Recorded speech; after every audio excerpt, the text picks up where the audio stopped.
Welcome to Spooky Saturdays. I am your hostess, the Reading Dragon.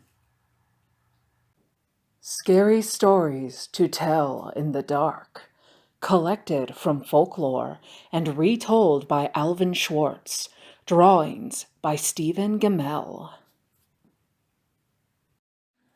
The Wendigo.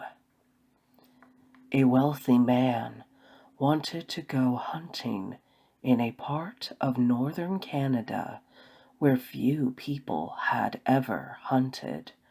He traveled to a trading post and tried to find a guide to take him, but no one would do it. It was too dangerous, they said.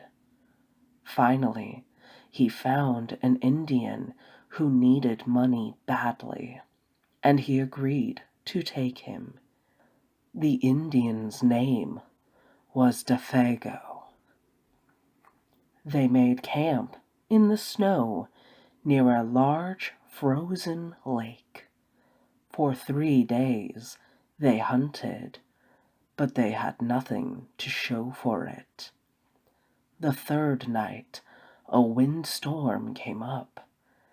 They lay in their tent listening to the wind howling and the trees whipping back and forth.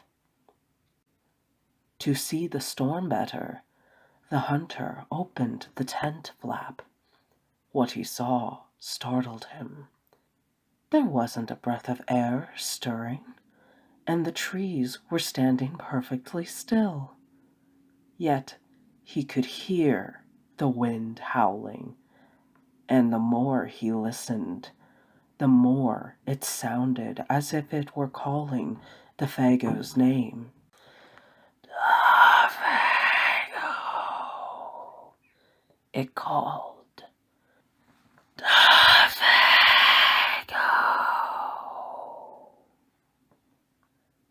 I must be losing my mind, the hunter thought. But Defago had gotten out of his sleeping bag. He was huddled in a corner of the tent, his head buried in his arms. "What's this all about?" the hunter asked.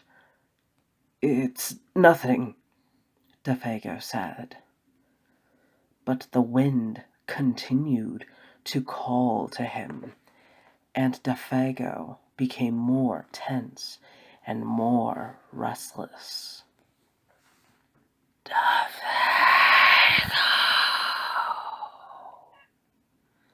it called. Defago.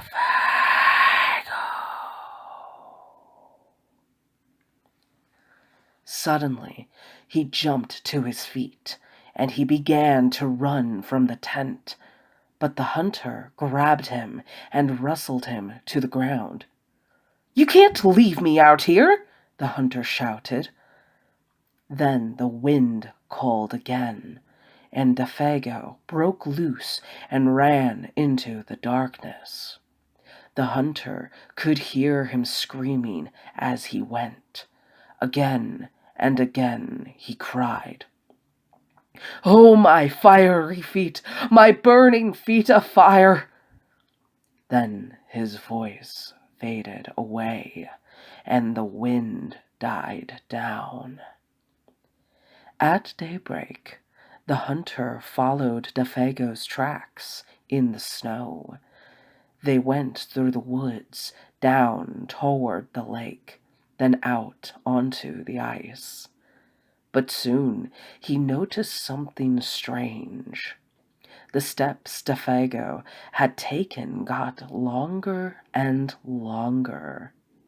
They were so long, no human being could have taken them.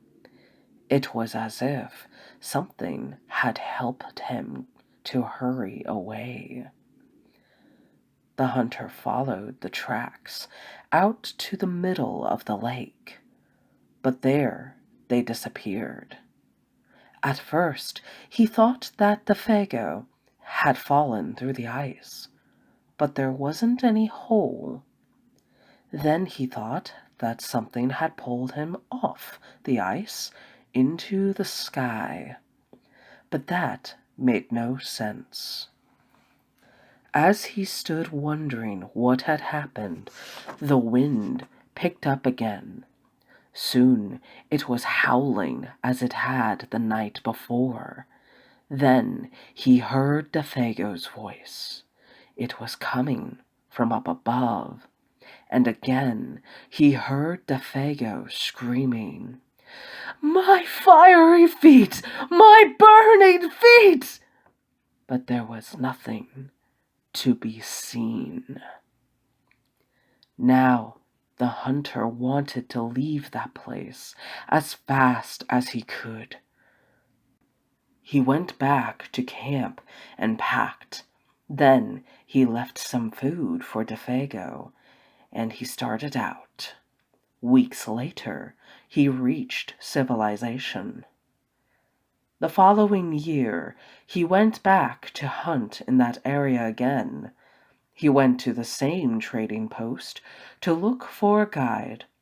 The people could not explain what had happened to Defago that night, but they had not seen him since then. "Maybe it was the Wendigo," one of them said, and he laughed. "It's supposed to come with the wind. It drags you along at great speed until your feet are burned away, and more of you than that. Then it carries you into the sky, and it drops you. It's just a crazy story, but that's what some of the Indians say." A few days later, the hunter was at the trading post again. An Indian came in and sat by the fire. He had a blanket wrapped around him, and he wore his hat so that you couldn't see his face. The hunter thought there was something familiar about him. He walked over and he asked, "Are you Defago?" The Indian didn't answer. "Do you know anything about him?" No answer. He began to wonder if something was wrong, if the man needed help, but he couldn't see his face. "Are you all right?" he asked. No answer. To get a look at him, he lifted the Indian's hat. Then he screamed. There was nothing under the hat but a pile of ashes. We hope you enjoy the story. If you like this telling, please hit the like button and subscribe to receive more content. When you subscribe, be sure to hit the notification bell so that you can be notified as to when I have a new story to tell.